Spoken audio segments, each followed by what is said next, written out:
Hello, everybody. I'm Phil Flynn, Senior Market Analyst at the Price Futures Group, as well as a Fox Business Network contributor.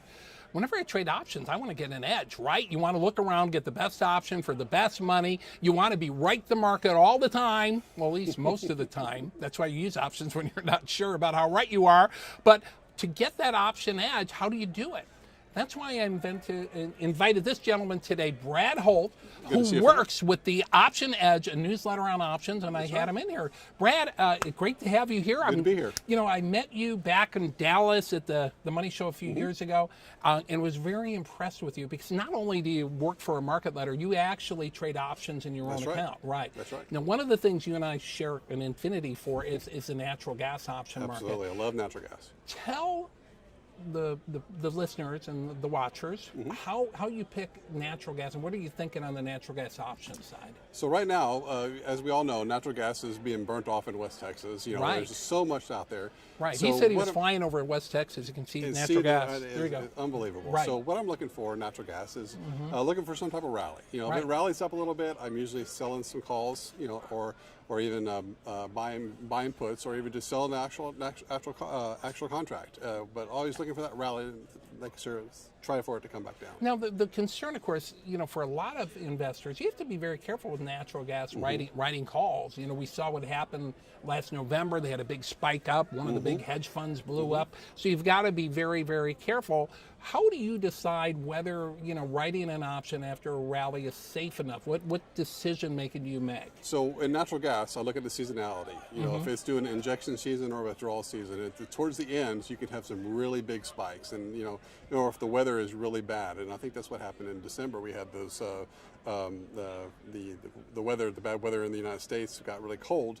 And they probably saw it. Probably saw that right in December. Right. And you know, of course, in January we had the cold weather. Right. But those were a perfect time to sell those contracts when it's very, very cold. But also looking at the seasonality, you don't want to get on the wrong side of the market when they're putting gas into the pipeline or taking it out of the pipeline. Right. So in other words, you know, you have to be very, very cognizant of the fact that weather is a big impact of this market, and you know, and the best laid plans of writing options can be changed with the latest forecast, right? That's right. So let's get into a little bit about the Option Edge market letter. Tell us a little bit about that. What does it try to do, and how does it give traders an edge if they get this market letter? Sure. So as much as I love natural gas, we basically concentrate on equities. Equities like S&Ps, the stocks, individual equities like Boeing, Netflix, Amazon. Those are some of the big ones that we talk about all the time. But basically, we take a fundamental / technical / momentum and analysis of about 600 stocks, and we look at them all the time, and then we find which ones that we have a good indication that we can get the direction. Right. Is it bouncing off a trough, or is it staying within a channel, or if it's hitting a trend line of some sort, and then we put an option play around that, or options trade around that. Do you ever buy the stock or buy the future and use the options as a hedge, or do you just straight do the options based on the recommendations that come out? Or so we do have a couple of models that we put the stuff in there that spits out a couple of the stocks, right? A lot of times it's mostly selling a credit spread or buying a risk reversal or something of that sort to take advantage of the direction of the stock that's going. So, all right, beautiful. And then sometimes we also look at for like a portfolio hedge. We would do the opposite direction with a SPY or an SPX options trade or something like that to hedge an entire portfolio. Now you are what I would call an option expert. You've been doing this for your own accounts. You've been doing it for the market letters.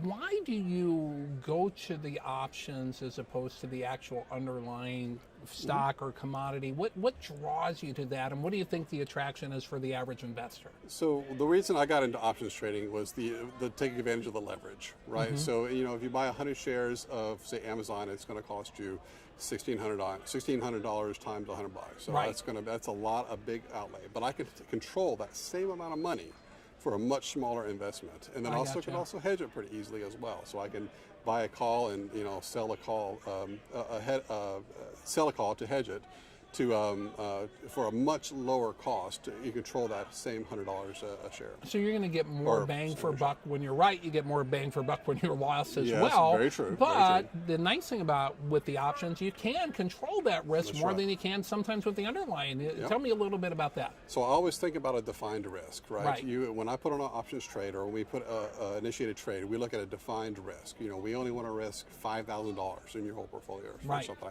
So whatever we decide to put out there, we know exactly what we're going to be able to lose. And I always look at the loss first, right? The winnings or the gains is nice to have, but if I'm okay losing that $5,000, then I'm okay. Yeah, but if I can make 10,000 or whatever, then that's the gravy on the boat. But I want to make sure that I'm okay losing that money. So it's very risk defined. And I think what he's saying here is very important, because a lot of people will get into this type of thing and they'll they won't think about the risk. They'll say, I'm probably risking 5,000, but I don't really want to risk that much, and they end up losing 10,000. When they only should have predefined the risk. A lot of people don't think about the risk side of the equation. That's another reason why you need to have Brad Holt. Tell us, if we want to get this market letter, what do people do? Okay, you can just go to theoptionsedge.com. That's theoptionsedge.com, and just go and sign up. There's a free subscription, and then you can also have a tiered paid subscription as well to get some more information. Get your edge, the option edge. And thanks everybody for Price Links.